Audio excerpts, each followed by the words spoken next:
I've repeated the thought. The thought planning. Sorry. Let me read that again. Many of the wisest thinkers in history have repeated the thought planning is the key to winning. Thought planning is the key to winning. Yet, despite that, studies show only about 1% of the population does that. The win the week method is a tool for getting more people to plan ahead, including you.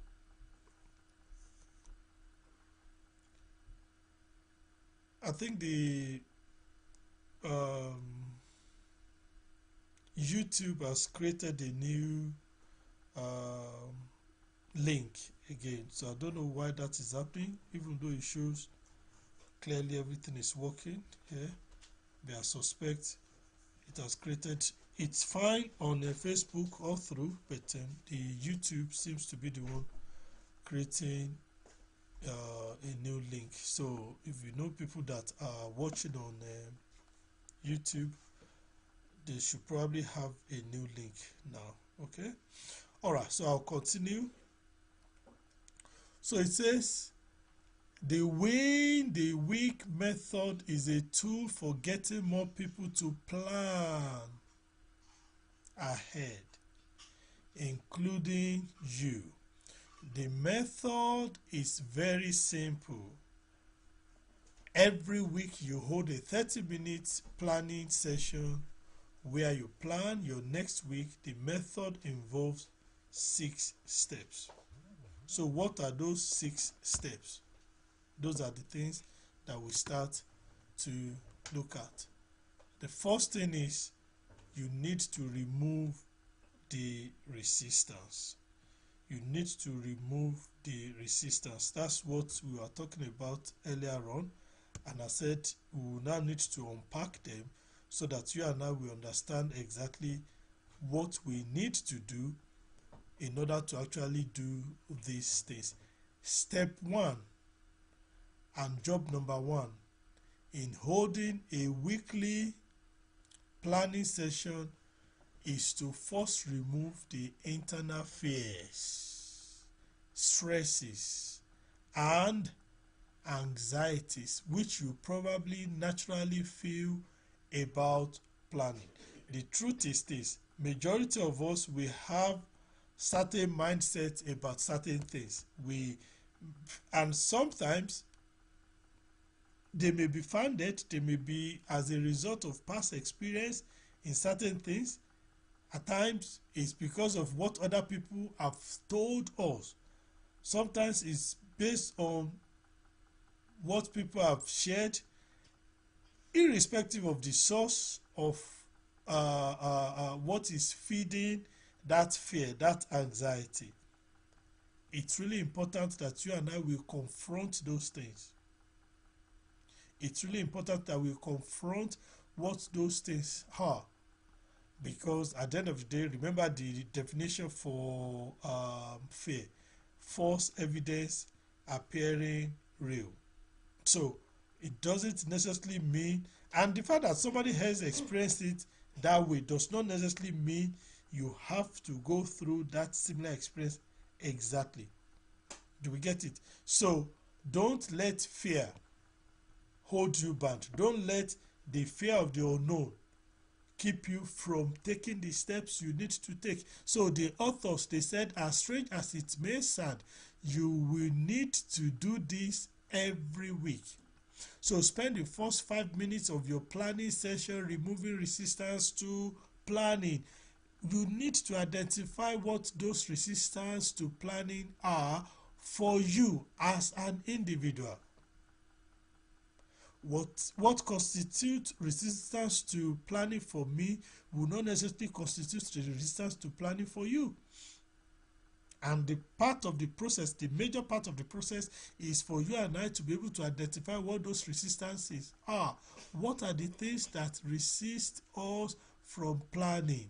The resistance to planning comes from the human limbic system, which is sometimes called the lizard brain.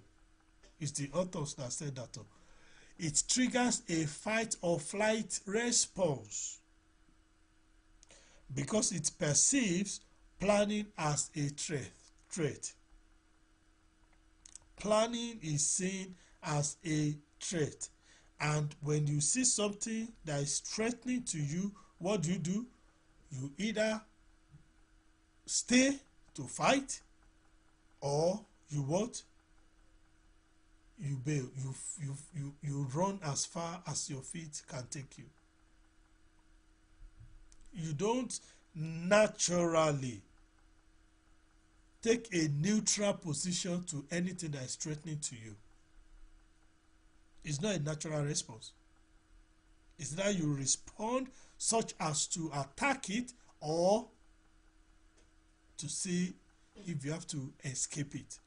So clearly this part of the human system has not really adjusted to the world we live in, but it's still very real. So it's our instinctive nature. That's what the authors are saying. Understanding that planning sets off an automatic response from your limbic system is useful information in addressing it. We need to get that understanding in our heart that what? Okay, because when you don't even know what the problem is, what chance have you got to be able to what? To be able to correct the problem? You can't, because you don't even know what the issue is. So it's really important for you and I to what? To admit and know that this is real. It's not just a made-up thing. It's a reality. It's not unique to you as an individual, but there is something you can do to address the situation so that it stop being a holdback. Rather, it can actually become something that propels you into that future that you have always dreamt of. So what do we need to do? To offset these anxieties, you need to start by reminding yourself success usually requires that you step outside of your comfort zone. Success always requires that what? You step outside of your comfort zone and you do something different. The flight or fight mode that we tend to take when we want to plan is part of the fact that we know that planning is tasking. It will challenge our thinking, and we are comfortable where we are, even though we wish things will change differently. So it says it's natural to avoid planning at first because it's not yet our habit. Remember what I said at the start, that the more you do this, it becomes an habit. And when it becomes an habit, it's not because it suddenly becomes simpler, easier to do, but you have mastered it and it's now a routine for you. So the key is to move forward, and you do that by rewiring your brain. So you not only tolerate doing weekly planning, but actually become addicted to it, and you look forward to it. So you look forward to the planning. So it becomes something that you are not running away from anymore. It's something that you now embrace because it is now part of your daily chores. It's part of your psyche now. It's becomes something that you identify with. So you become addicted to it and you look forward to it. In Charles Duhigg's book, The Power of Habit, he identifies the 3 elements of a sustained habit. And with those 3 elements of sustained habit, we expatiate a little bit on that shortly. So for an habit to form, you need a cue, something to trigger it. Then you need a routine for you to automatically follow. So you need that trigger, you need a routine to follow, and a reward which you love and crave. So for you to form an habit, you need something, a trigger.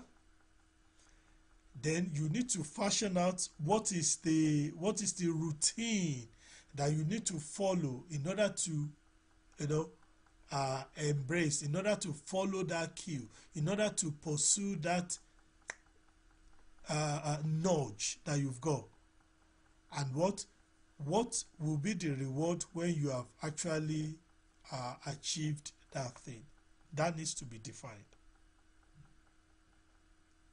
So those are the three elements identified in the book, The Power of Habit. So to remove resistance and make weekly planning a habit, set up a same time, same channel routine, which cues you to do your weekly planning. What will be your whole same time, same channel routine? Whatever it is that you want to do, how will you go about this to make it to become a routine for you? Chopping and changing your tactics, your approach, especially at the start, is not probably the most helpful, because your brain is starting all over again each time. But this is where thinking ahead helps.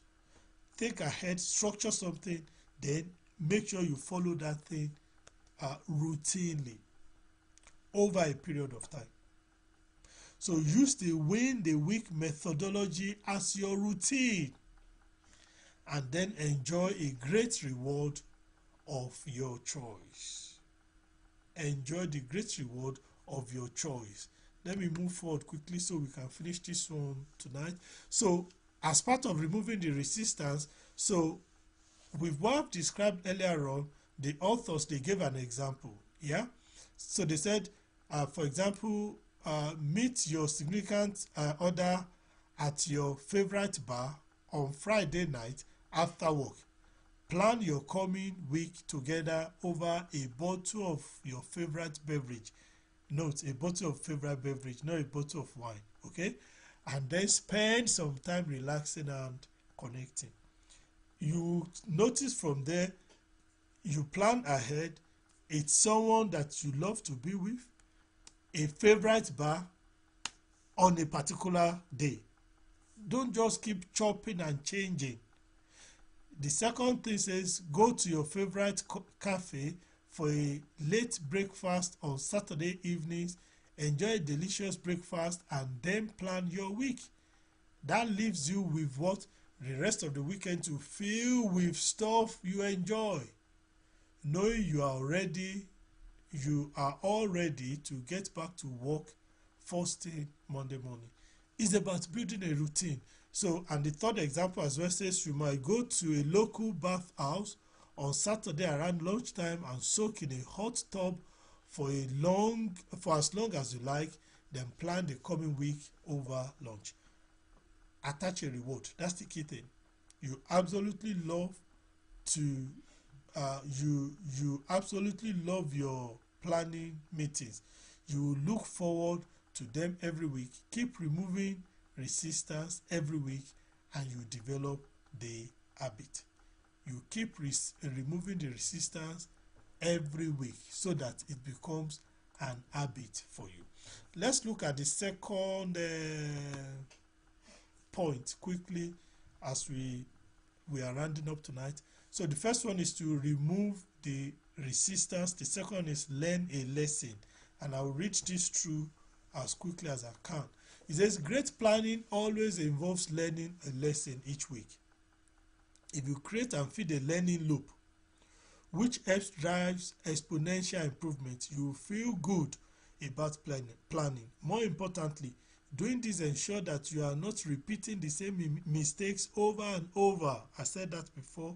You need to learn. So when you have gone through any experience, if you can't do any other thing, always think to yourself, okay, what have I learned from this? What's my learning point from this? Taking 5 minutes in your weekly planning session to reflect. You only learn following a reflection. When you reflect and review your past week, you are able to identify one powerful lesson you have learned, which is incredibly powerful. You can use that lesson to improve your performance in the coming week. Very soon, small but consistent improvements you make week by week will build upon each other exponentially. So it's really important that what you learn to reflect. Don't just go through each day, each week, each month without having a recap. How did last week go? What were the things I planned to do? What did I actually do?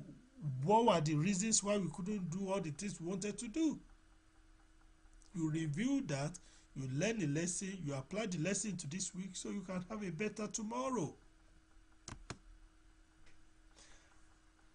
At the very least, pausing each week to identify what you have learned will stop you making the same mistakes over and over. It's amazing how many people repeat the same mistakes week after week.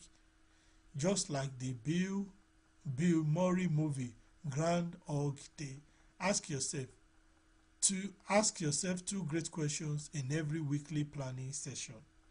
And what are those two questions? One, if you could relive the past week 1,000 times, what would the perfect execution have looked like? And the second question is, what worked well this week that I should double down on next week? Can you see? But if you don't take time to plan, to think, to reflect, how will you be able to, one, think about these questions, talk less of providing answers to them? So question one is powerful because it changes your frame of reference. Instead of focusing on negative feelings like shame or guilt, it gets you to identify how you could have managed yourself better. It allows your brain to identify how you can optimize your future performances, so which is incredibly helpful. Now the question two is great because humans naturally tend to notice what's wrong, which is true, more than we notice what's right. It's natural to dwell on the negative and overlook the positive. So by asking the question two, which is what worked well this week that I can double down on next week, you clarify what's already working and motivate yourself to do more of that in the future. So I'll just take one of the quotes, then we use the rest next week. We talked about, so Dwight Eisenhower says plans are worthless, but planning is indispensable. Well, let me use the second one as well. Sun Tzu says those who are victorious plan effectively and change decisively. They are like great rivers that maintains its course but adjusts its flow. Could we see that? Great rivers that maintain their course, but what? It adjusts its flow. I pray and hope this has been a blessing to us tonight. We'll continue, like I said, not next week because we have prayer and fasting next week. So, but after the prayer and fasting, we'll be able to continue with this book, Winning the Week, which is about actions that you and I will need to take to plan a successful week every week. And I believe that's really important as we move into the new year. Thank you for joining me tonight. I will encourage you to join us in church on Sunday, 11 a.m. to 1 p.m. as we meet together as a family at 6 Union Street, Luton. If you have not been part of this congregation, we encourage you to be part of what God is doing in our midst. Have a very fruitful week. I pray that the Lord bless you and keep you and make his face to shine upon you. The Lord will lift up his countenance upon you and grant you peace in all your ways. The name of the Lord will make way for you this week. This year will be crowned for you with God's goodness, and your path will drop fatness indeed. So shall your experience be in Jesus' mighty name. Amen. Thank you and God bless.